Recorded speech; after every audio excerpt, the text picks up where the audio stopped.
Selamat siang. Pada kesempatan kali ini kami akan mempresentasikan mengenai topologi ring serta arsitektur ARM Cortex A12. Sebelumnya kami akan memperkenalkan diri terlebih dahulu. Nama saya Calvin. Saya Geraldi. Untuk yang pertama kali kami akan menjelaskan mengenai topologi ring. Ini merupakan tampilan topologi ringnya.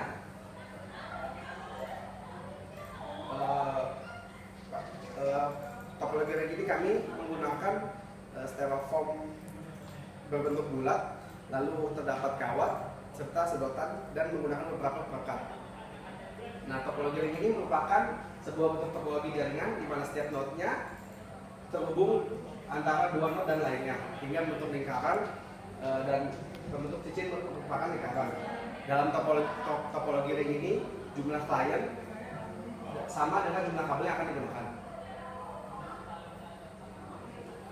Nah, ini merupakan tampilan yang sesuai dengan kami buat. Nah, cara kerja topologi ring ini pada proses pengiriman data node 1 ke node lainnya tak jarang nanti sebuah node yang diantara lingkaran keduanya. Maka dari itu proses pengiriman informasi dan topologi ini dibantu dengan token.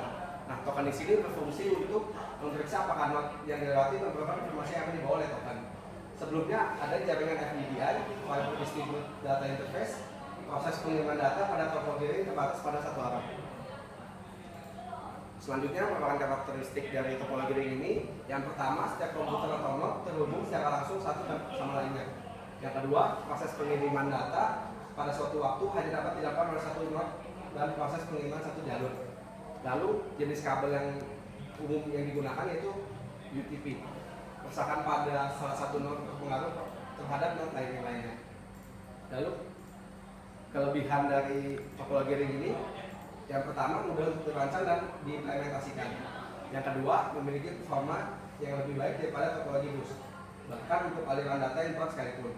Ketiga, mudah untuk melakukan konfigurasi ulang dan instalasi perangkat baru. Yang keempat, mudah untuk melakukan pelacakan dan pengisolasian kesalahan dalam jaringan karena menggunakan konfigurasi point to point. Yang kelima, hemat kabel. Lalu yang terakhir, tidak akan terjadi tampakan pengiriman data atau collision karena pada suatu waktu hanya satu node yang dapat mengirimkan data. Lalu setelah ada kelebihan ada kekurangannya. Kekurangan dalam topologi ring ini merupakan terhadap kesalahan sehingga jika terdapat gangguan di satu node mengakibatkan terganggunya seluruh jaringan. Namun hal ini dapat diantisipasi dengan menggunakan cincin dual atau dual ring. Yang kedua, pengembangan jaringan lebih kaku karena memindahkan, menambah, dan mengubah perangkat jaringan dan mempengaruhi keseluruhan jaringan. Yang ketiga, kinerja komunikasi dapat dalam jaringan sangat tergantung pada jumlah titik atau node yang terdapat dalam jaringan.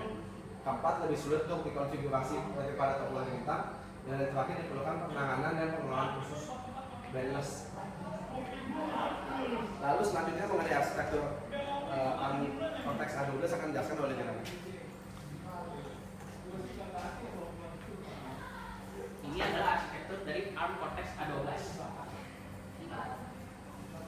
ARM Cortex A12 sendiri ditargetkan untuk prosesor mobile kelas menengah.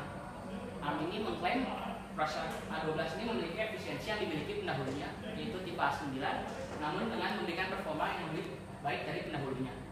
Jadi arsitektur Cortex A12 ini menawarkan peningkatan performa sebanyak 40%, lebih baik dari A9 dan lebih hemat energi. Ini gambar arsitekturnya. Di sini ada komponen yang penting itu adalah Cortex A12-nya. Cortex A12 ini merupakan prosesornya di mana menyediakan 4 core untuk cache yang saling koheren. Koheren ini maksudnya jadi kalau ada data yang masuk ke dalam satu cache itu dapat menempati lebih dari satu cache dari total 4 yang ada. Jadi tidak hanya masuk satu cache saja. Lalu Cortex A12 ini menyediakan cache sampai level 2. Lalu komponen selanjutnya itu yang ada GPU. GPU itu merupakan singkatan dari Graphic Processing Unit. GPU ini kerjanya mirip seperti CPU, namun yang membedakan itu adalah apa yang diolah oleh GPU tersebut. Kalau GPU itu dia khusus untuk mengolah grafis atau gambar. Dan ARM Cortex A12 ini memiliki GPU seri terbaru, yaitu Mali T622. Di mana GPU ini dilengkapi dengan OpenGL ES 3.0, DirectX 11, dan OpenCL 1.1. Ini serta mampu menghadirkan penghematan tenaga sebanyak 50% daripada generasi sebelumnya, yakni Mali 604. Lalu selanjutnya dia memiliki sebuah video core. Video core ini Uncortex ini memiliki video core Mali V500. Video core ini mampu memberikan dukungan untuk encoding video 1080p dengan tingkat kecepatan 60 fps, juga decoding video 4K pada tingkat kecepatan 120 fps. Lalu komponen selanjutnya itu ada MMU 500. MMU 500 ini merupakan singkatan dari Memory Management Unit. Jadi itu merupakan controller terpisah yang mengatur interkoneksi antara input output yang tervisualisasi dengan memori. Jadi MMU ini dia menghubungkan semua input seperti display, video core-nya, lalu video input output device-nya.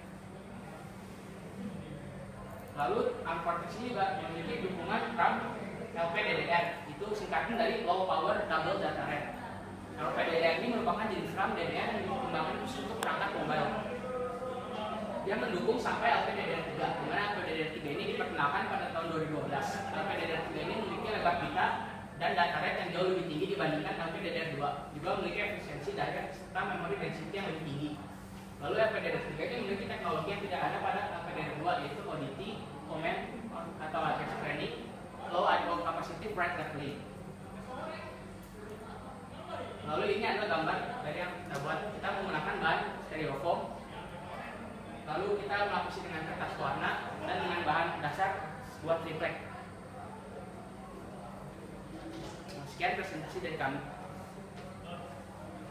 Get 1,000 hugs